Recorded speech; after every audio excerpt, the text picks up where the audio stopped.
fenomena apa yang terjadi pada Gunung Sinabung? Mengapa gunung berketinggian 2.400 meter itu erupsi berkepanjangan? Ya, kita akan membahasnya. Telah hadir petang hari ini pakar gunung api yang juga staf ahli dari Kementerian SDM. Selamat sore, Mbah Surono. Selamat sore para pemirsa TV yang berbahagia. Karena sebelum kita berbincang dan melihat bagaimana karakter dari Gunung Sinabung ini, mungkin bisa dijelaskan sampai kapan erupsi ini akan terus berlangsung di Gunung Sinabung, meskipun sudah terjadi ledakan besar ya sebelumnya di Oktober 2013. Memang sampai sekarang Gunung Sinabung belum menunjukkan tanda-tanda penurunan aktivitas. Jadi kemungkinan masih lama. Bersabar semuanya.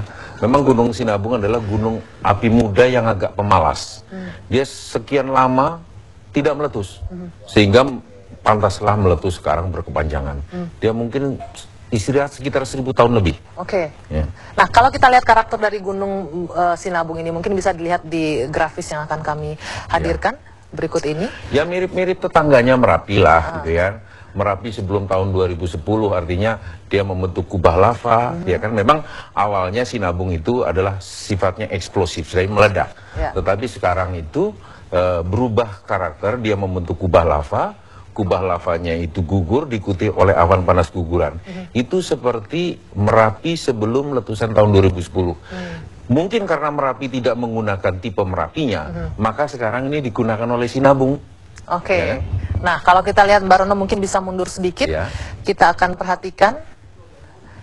Ya, Mbak Rono bisa ke sebelah sana. Kita lihat posisi Gunung Sinabung. Posisi Gunung Sinabung sebetulnya di Nawala ini, dekat-dekat Kabupaten Tanah Karo ini ya. Dekat Danau Toba dan sebagainya itu kan. Dan ini gunung api yang cukup istirahat lama. Sebetulnya di gunung api muda seharusnya sering meletus, tapi justru lebih dari 1000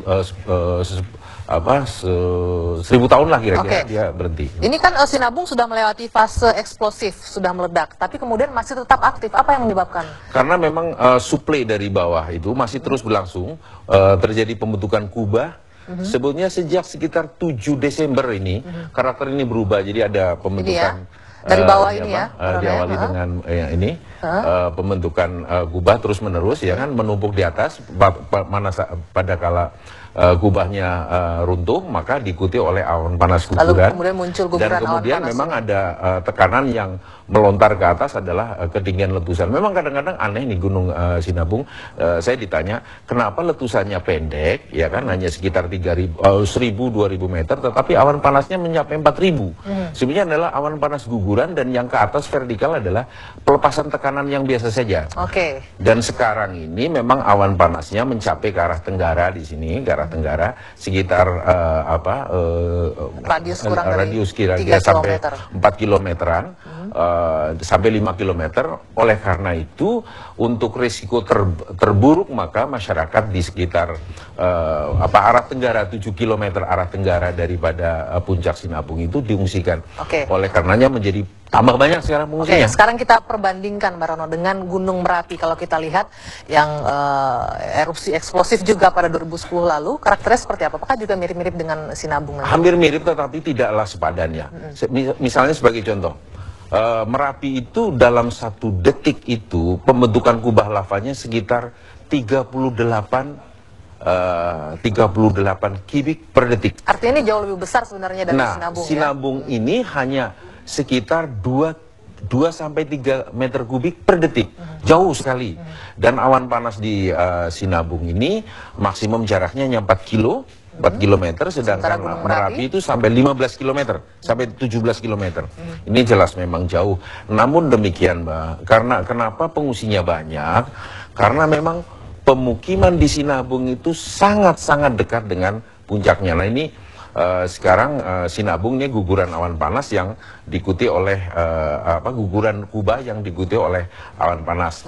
Memang waktu pertama siaga, ini radiusnya yang berbahaya 3 km, begitu awas sejak tanggal 24 November menjadi 5 km.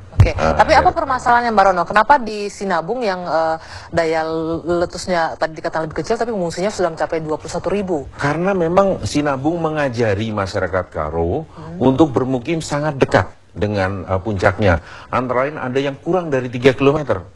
Oleh karena itu, manakala radius bahayanya 5 km saja, sudah 19.000 lebih, bahkan 21.000 lebih. Artinya apa yang salah di sini? Apakah Tata ruangnya, bukan karena saya staf ahli Menteri Energi tentang tata ruang dan lingkungan, tetapi memang nanti pasca letusan berakhir Sinabung ini, mohon tata ruang di Sinabung artinya tidak boleh lagi ada masyarakat terlalu yang tinggal di radius kurang dari 3 kurang dari 4 km, kalau saya katakan, ya kan? Kurang dari 4 km ini sangat berbahaya karena Sinabung akan berulang kemungkinan. Baik, dan artinya tidak ada harapan kalau ini akan berhenti erupsi, masih akan terus berlanjut. Dalam waktu dekat ini kecil kemungkinan, bahkan dapat dikesampingkan Sinabung akan berhenti dalam waktu dekat.